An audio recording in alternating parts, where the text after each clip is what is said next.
Shout out to the PACERS podcast. But we want to get right on this trade deadline. Yeah, there's a lot of stuff happening. If you're a Pacers fan, which I'm sure you are, you've been in tune with what's going on. Yeah, so I want to start it off with, obviously Buddy's like the biggest thing that happened. I want to give him his flowers. I love having him as a Pacer. Buddy Hield. I feel like it was great for his transition into the Pacers, for Tyrese to have like Buddy from like Sacramento days. Yeah. He gave us a lot of great memories of like when we're down a lot, just like, oh, this guy, he can hit like 3 of these in a row. So it was great having him. Buddy Hield is a Pacers legend. Yeah. No. But I've known not legend.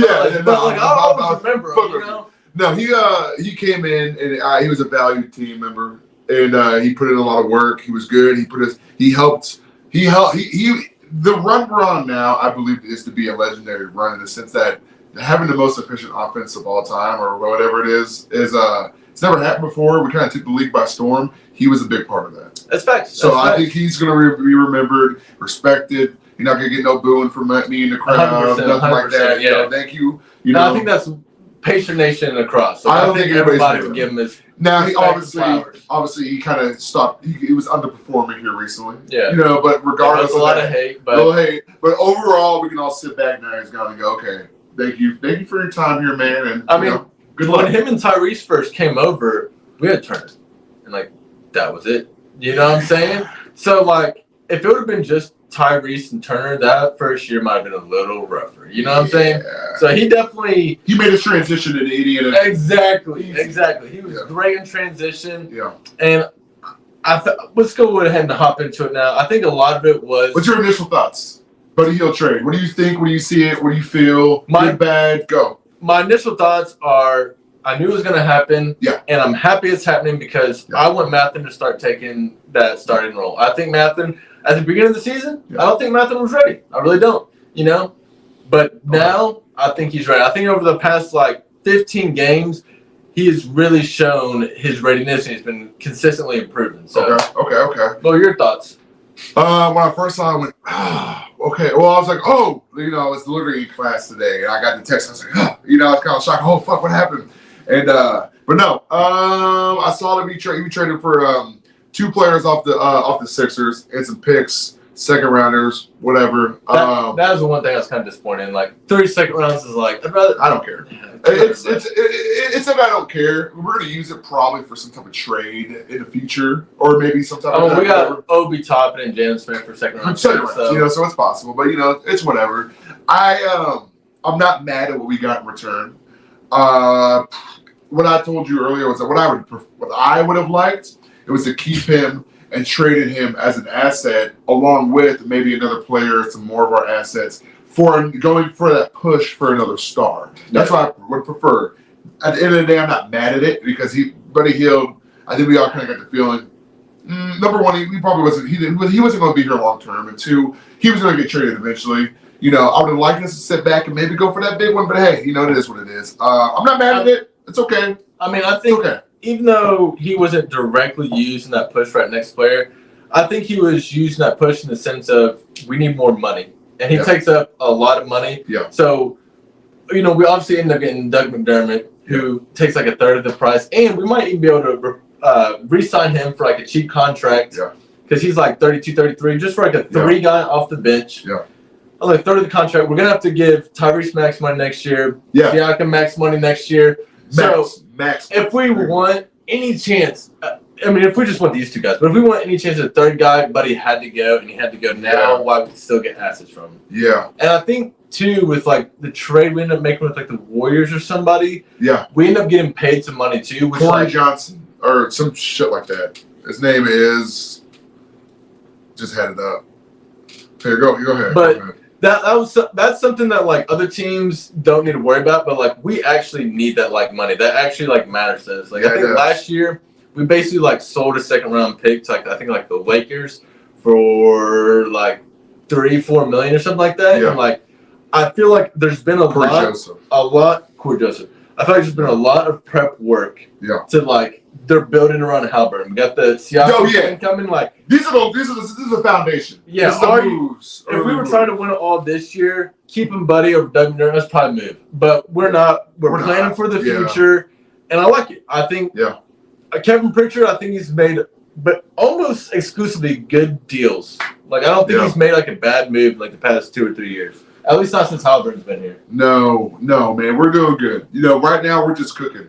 We're just cooking. We're in the kitchen. We're trying to figure out the recipe. Yeah, like that spice looks nice, but we're not gonna immediately pour it all in. No. We're gonna And we're not. And when we're presenting that dish, would be okay. We're going on that run. We're cooking. We're still trying to figure out the recipe. We have a recipe to go off of, and that is Halliburton. But we're trying to get all those little spices together. Well, you know the recipe we're kind of going off too is like that transition game, which is why we got Obi Toppin. It was like topping field goal percentage and transition. We got Siakam. It was like topping field goal percentage transition. Halliburton's that way. So we do have like a game plan. I think that's another reason why we're playing it slow, because we talked about this last podcast, but other teams are just like, whoever's the best player I can get, I'll take them, no matter what. Like, playoff teams that are consistent playoff teams, for sure. You know what I mean? Man, we're cooking, man. You know, but I think we're building it like the right way, and like we are for us slow and steady to get to the very top. We have to build it the right way. We can't luck out and just get a super good free agent to come here. Like we need to do everything right if we want to get to that tip top. We have to draft right, make smart trades. Yep, and keep developing and develop. Yeah, and keep developing.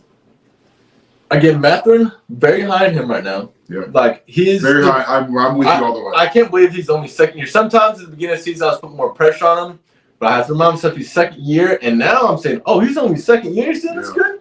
Yeah. Ben Shepherd, he looks like he's gonna be able to be a good role man. Yeah. You know, like next year I think he's grown. I'd say on our own roster, I give him like most improved player, or like at least maybe I'll give that to Mathurin, but okay, sure. But like he's grown on me a lot, because when I first started seeing him, I was like, what is this man? What I kept telling you, I said, why is Ben Shepherd getting more minutes than Jerice Walker? I still don't have an answer to that, but seeing him play more, getting more comfortable, I'm not mad at it. I feel the same way about not Naismith, but Nembhard.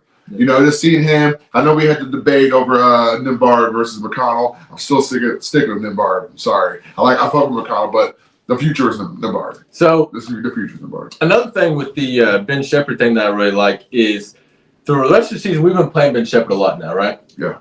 So if Ben Shepherd ends up being that like, he can like be our 3 guy now. He's like shooting him like almost 40%. We let McDermott go. But now we have like 2 kind of options that are like in the house right now, in which everyone, because if Shepherd needs like another year, because right now he's only shooting like 32, 33%. Yeah, he's fresh. But I think he can like get up there. I think he was like one of the top scorers in like hoops history for college. So like I think he will be able to like get his bucket, but I'm not sure when that'll be. Yeah. But that's cool. I think he's a great replacement for Buddy, and we're gonna have a lot of players in the next 2 or 3 years, and 2 or 3 years more our timeline. Yeah, we're gonna have to pay Matthew. Yeah, we have to pay Naismith. We have money now, but we're gonna shell out big money. Yeah. So we're giving out basically 2 maxes. Yeah, you said it yourself. Yeah. I mean, that's gonna hurt eventually. Then Mathurin's about to come up. You know. Yeah. So that's